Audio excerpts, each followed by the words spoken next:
All right, story time. How do you go from a solo agent to a 100 plus real estate machine? In this clip, Kyle doesn't give you just ideas or concepts. He gives you truth bombs. He gives you the structure. He gives you the blueprint from how he went from himself to growing the #1 real estate team in eXp Realty. If you're thinking about growing a team or even just growing yourself, you're gonna wanna watch this.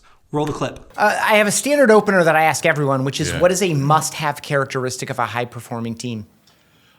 So I would say this is one of the biggest things that we've implemented in the last few years that's allowed us to perform at the level that we are. I think we have a day coming up this week. We have 42 transactions scheduled to close. Wow. That'll be the biggest. I don't know if we've had that in a week before, let alone in a day. So I'd say the thing that makes that possible is actually running a business on a system. I think that it's one of those things that's not taught in high school, it's not taught in college, and it sure as hell is not taught in real estate school. And so actually having a system to run a business on is what allows us to perform at the level that we do. So let me break it down here. Some of the things I wrote down. Most agents just wing it. They don't have a structure, they don't have a system. They just kind of go with how they go, right?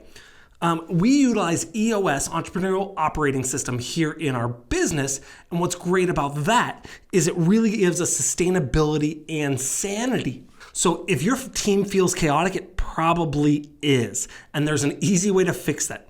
I say easy. So that one change, going from building our own system to actually dialing it down into a system, led us to grow from where we were at, a not profitable team, to, like I said, the #1 team in eXp in the world. All right, let's keep going with the next clip. What was life like before? What was life like after your EOS implementation? Yeah, so before, I would say the two biggest things that changed. One, we had meetings just to have meetings. There was no agenda. It was just like, well, we should probably talk once a week. And we would hop on these meetings and it would be like, all right, who's got something? It was just such a freaking waste of time. So there was no structure to those meetings. And so now having these meetings, we're like, I've had people sit in on these meetings and we do these every week and it's 90 minutes and people walk out of the room like, you do this every week? Like, holy shit. Like it's intense. It's a lot. But we get so much done in those 90 minutes. And it's so structured, exactly what we're going to cover, how we're going to cover it, that's probably been the biggest change. And then the second biggest change was for me I kind of look at Veruca Salt from Willy Wonka. Like, I want it and I want it now. Yeah. I've had plenty of those moments, right? And you go to all these conferences, all these events, and you come back with like pages and pages of notes, and you come back to people like, all right, we're going to do this, we're going to do this, we're going to do this. And not being able to get what I want. Mm-hmm. Where before I would come back and I would just like throw all this shit at the wall and like, hopefully it all works. And now I come back with these ideas, but I don't get what I want. Mm-hmm. And it's kind of been a tough pill to swallow, at least in the beginning it was. And I just have that mindset, but no, I want it now, damn it. And I don't get what I want all the time.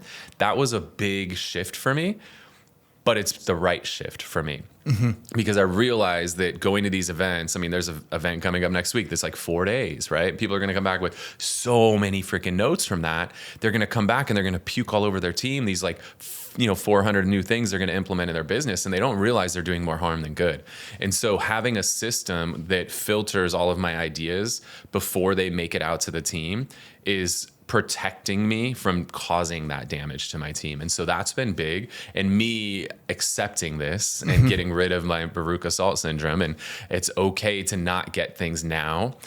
We have to prioritize, what do we need this quarter? And not that those ideas aren't good ideas. They're just not the right idea this quarter. And maybe it's next quarter, maybe it's the quarter after that.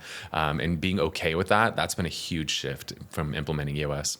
When Kyle says he came back from a conference and he had 10, 12, 15 ideas, he's not exaggerating, because he would dump them all on me. If that's ever been dumped on you, you know what I feel like. And if you've ever dumped it on someone else, you probably have had the frustration of, why aren't all these things that I learned about at this conference getting implemented right this instant? What EOS did with Kyle is it helped him filter his ideas. Not everything was a great idea right now. And oftentimes when we come back, I know, again, I can speak from experience, I was overwhelmed with the amount of stuff he dropped at us and how it was honestly a little half-baked. He would come back and say, so-and-so said this, let's do it. And he didn't give me the full picture, the full concept. So I came back, I tried to do the best I could, but it was never implemented as it should have been, because he just dumped it on us. EOS has really helped us figure out what's the ideas, when do we need to prioritize it, and let's build out a plan to make sure it gets done well. What EOS taught us was that even great ideas dumped at the wrong time can really wreak havoc on your team. And what I think it really taught Kyle is these good ideas that he has isn't something that can be implemented immediately. However, most, if not all, could be implemented over a quarter's length of time. So we really focused on quarter-long projects to accomplish these things when it's the right time for our team. Let's go back to the podcast and roll the next clip. And there was a thing we learned in EOS is that the systems run the company and the people run the systems, right? Like I can help build the systems, but I have to trust the people to run those systems. And I think that's been a huge part of this thing. And then I kind of look at it like it's like the shape of an hourglass, right? So like I go to this event and I have these 400 ideas, and then I can puke them all over my integrator, or COO, as they're more commonly called. And he sifts and sorts through all those ideas, figures out which one makes sense, and now it comes out the other side of the hourglass and it fans out. But now, because he's the one who rolls them out as opposed to me, the beautiful thing now is the questions don't come to me, right? Now the questions come to him. And then he sifts and sorts the opposite direction, and I only get the things that I need to know. So it's this really nice filter in the middle that is kind of insulating me from the team and the team from me, but that's a good thing. And because he will take the time to think about how does this affect that and how does it connect to this, right? Obviously, we're working with you guys. So this is where the magic comes in, is having a visionary and an integrator. They work together so Kyle, as the visionary, can dump all his ideas to the integrator, who then knows what everyone's doing, where everyone's at, and piece them together. That hourglass metaphor is freaking awesome. And so I love that, because now instead of getting 1,000 ideas from Kyle, he dumps them all on our COO, and then he can sprinkle them out when he needs to. What this has allowed us to do not only is to have a better, more enjoyable work experience, but it's allowed us to grow without chaos. Now, I'm not saying you can't grow if you don't have this system. It'll just be a lot more chaotic. And I'm sure if you're watching this, you feel exactly that. There's a huge difference between leading, like Kyle is great at, and doing. If you are the leader and can let go of the vine and let your team really do it, there's a great book called Who Not How. Let your team do what they need to do, you're going to be able to see the scale much easier. So 4 things I want to recap if you want a high-performing team.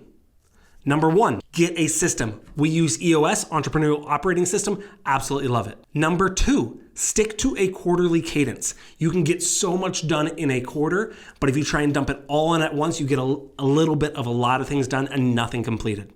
Number 3, filter your ideas, whether it's your COO, whether it's your sales manager, whether it's a whiteboard that you put everything on or with sticky notes, and then transfer it over when your team has availability or when your team has bandwidth. That is the key. And number 4, trust the process, not just your gut. You have probably, if you are a team leader now, you probably started as a real estate agent, and you were so good as a real estate agent, people wanted to join you and wanted to join your team. Typically, that means you're a great agent and not necessarily have all the skills of a great leader yet. Trust the process, get into something like EOS, and you will be able to scale so much easier, so much smoother, so much quicker than trying to do it without any system. Kyle didn't build a 100-person team by accident. He did it with intentionality and with a system. If you have goals, make sure you have a system in place to accomplish them. Let me know your feedback and your thoughts below. And if you want a link to the full podcast, let me know.